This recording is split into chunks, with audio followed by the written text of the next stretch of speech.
मेरे झोपड़ी के भाग आज खुल जाएंगे, राम आएंगे। हाँ, एक बार फिर से। राम, जो श्री राम है, मर्यादा पुरुषोत्तम है, वो अयोध्या में विराजमान हो चुके हैं। ठीक है। खैर, परमात्मा कण कण में विराजमान है, हर कहीं अनुभूति की जा सकती है उनकी। ठीक है। अगर हम ध्यान से उनका नाम लें तो। ठीक है। और अगर आप कितने ही अच्छे से नाम लो, अगर आपका ध्यान नहीं है तो नहीं। ठीक है, कहीं भी विराजमान हो कोई फर्क नहीं पड़ता है। तो 22 को अपना जो रामलला थी उनकी, अ, जो मूर्ति थी उनकी प्राण प्रतिष्ठा हो चुकी है अयोध्या के राम मंदिर में। शुभकामनाएं सभी को। ठीक है। और पढ़ते हैं हम प्रतिस्थापन विधि। प्रतिस्थापन विधि में क्या है अपने पास? दो समीकरण है, क्योंकि बिना दो समीकरणों के प्रतिस्थापन विधि किसी काम की नहीं है। क्यों? क्योंकि हम दो चर वाले रैखिक समीकरण पढ़ रहे हैं। क्या पढ़ रहे हैं? दो चर वाले रैखिक समीकरण। और दो चर वाले रैखिक समीकरण में चर भी कितने हैं? दो, है ना। और जब चर भी दो ही है तो समीकरण भी दो ही होनी चाहिए। एक समीकरण से दो चर वाले समीकरण हल नहीं हो सकते, ना उनका एक्स और वाई का मान आ सकता है। ठीक है, इसलिए दो चर होने बेहद जरूरी है। ठीक है, चलेगा। चलते हैं आगे, हम प्रतिस्थापन विधि से हम इसको हल करेंगे। ओके। तो अपने मान लेते हैं, समीकरण एक इसको मान लेते हैं और समीकरण दो इसको मान लेते हैं। ठीक है। ओके, समीकरण आप किसी को भी कुछ भी मान सकते हो। क्या करेंगे हम? मॉडिफिकेशन करने की ज़रूरत नहीं है, बिल्कुल सिंपल सा है ना। इस बार इसमें हम किसी भी प्रकार की कोई मॉडिफिकेशन नहीं करेंगे। ओके, क्योंकि समीकरण अपने पास अच्छा है। अब क्या करेंगे? समीकरण एक से मैं x का मान निकालूंगा या फिर y का मान निकालूंगा, दूसरे में रखूंगा, उसे ही बोलते हैं प्रतिस्थापन विधि। क्या बोलते हैं उसे? प्रतिस्थापन विधि। ठीक है। तो मैं समीकरण एक से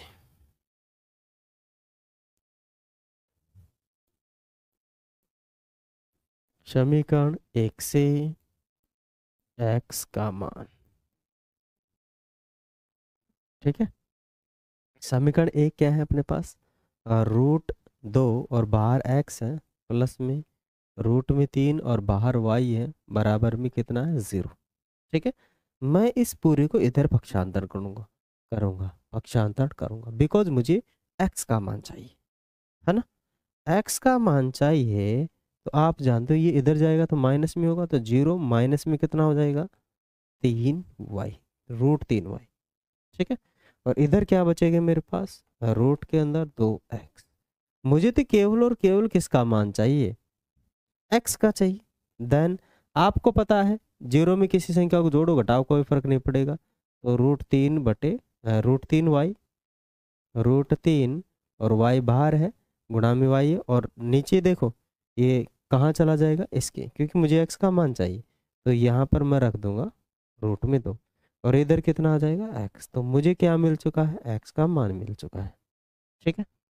अब जो मैं x का मुझे मान मिला है, मुझे मैं जो उसे है उसे रखूंगा समीकरण किस में रखूंगा? दो में, क्योंकि समीकरण एक से तो मैंने निकाला है, उसमें तो मैं नहीं रख सकता। ठीक है, क्योंकि जिससे हम निकालते हैं उसमें हम कदापि नहीं रखते, दूसरे वाले में रखते हैं। ठीक है।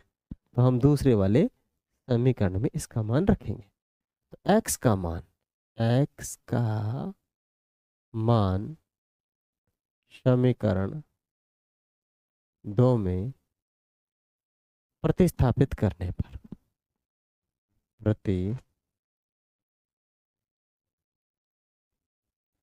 प्रतिस्थापित करने पर, ठीक है। कहाँ पे प्रतिस्थापित करूंगा? समीकरण दो में करूँ। ठीक है। समीकरण दो क्या है अपने पास? समीकरण दो है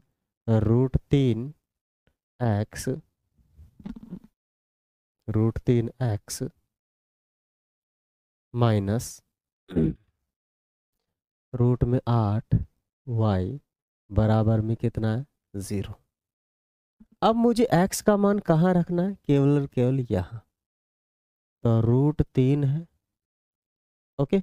x का मान कितना है भाई? x का मान ये जो दिख रहा है वो है, पूरा का पूरा कितना हो जाएगा? रूट तीन वाई बटे में कितना है, √2, √2। और आगे क्या है आपके पास, माइनस के, माइनस का कितना है, माइनस का है √8 और बाहर वाई बराबर 0। ठीक है, मैं कुछ नहीं कर सकता, दैट्स वाई मुझे क्या करना पड़ेगा, बस एलसीएम लेना पड़ेगा, और मेरे पास कोई चारा नहीं है इधर। ठीक है, क्या लूँगा मैं, एलसीएम लूँगा, या फिर मुझे एलसीएम लेने की भी ज़रूरत नहीं है। ठीक है, क्या करूँगा मैं, इस y को निकाल लूँगा कॉमन। क्या निकाल लूँगा, कॉमन निकाल लूँगा, y आ जाएगा कॉमन, अंदर क्या बचेगा, अंदर बचेगा 3 को 3 से मल्टीप्लाई करके 9 हो जाएगा, सॉरी सॉरी सॉरी 3 हो जाएगा, और बटे में √2। ये 3 से इससे ही मल्टीप्लाई होगा, √3 से √3 मल्टीप्लाई होने पर अपने पास 3 आते हैं। और माइनस में इधर y मैंने कॉमन ले लिया, यहाँ पर भी था और यहाँ पर भी था, दोनों जगह y था तो मैंने कॉमन ले लिया। माइनस के रूट के अंदर 8 रहेंगे। ठीक है, और बराबर में 0। अब ये पूरी की पूरी टर्म y के किस में है, गुणा में है, और गुणा की चीज़ बराबर के दूसरी साइड में किस में जाती है, भाग में। तो y बराबर में कितना, 0 बटे में ये पूरी टर्म से जाएगी, 3 भाग √2 माइनस √8। अब इससे आप भाग दोगे तो y का मान कितना है, 0। ठीक है, y का मान कितना आ चुका है, 0 आ चुका है। ठीक है, अब y का जो अपने पास मान आया है, इसे आप कोई से भी समीकरण में रख सकते हो, समीकरण 1 में भी रख सकते हो, चाहे आप समीकरण 2 में भी रख सकते हो। ठीक है, तो y का मान हम कहाँ रखेंगे, y का मान समीकरण 1 में रखने पर, 1 में रखने पर, 1 में रखने पर। ठीक है, समीकरण 1 क्या है अपने पास, समीकरण 1 है रूट में 2 और बाहर है x प्लस रूट में 3 और बाहर है y इज इक्वल टू 0। अब मुझे y का मान कहाँ रखना है, y की जगह पे रखना है, तो रूट में 2x प्लस में रूट में 3 और गुणा में क्या हो जाएगा, 0। ठीक है, बराबर में 0, ये तो 0 हो ही जाएगा, रूट में 2x, रूट में 2 और बाहर है x, और ये हो गया 0 बराबर में 0। ठीक है, अब क्या है, ये भी अगर मैं x का मान निकालूंगा तो यह कहाँ जाएगा, √2x बराबर में 0, ये उधर जाएगा तो x बराबर में भी 0 ही आएगा। ठीक है, तो x और y के मान इस सवाल के अंदर दोनों जगह पर किसका आया है, अपने पास 0 ही 0 आया है, किसका नहीं है, मतलब 0 आए हैं। ठीक है, आशा करता हूँ ये जो सवाल है आपके समझ में आ गया होगा, बड़ा ही मस्त सवाल था, शानदार सवाल था, बिंदास सवाल था, मजा आ गया होगा करके, है ना। ओके, चलेगा। आप लोग यदि हमारे चैनल पर नए हैं तो चैनल को लाइक, शेयर एंड सब्सक्राइब जरूर करें। मिलेंगे कल नेक्स्ट सेशन में, तब तक के लिए धन्यवाद। Thank you.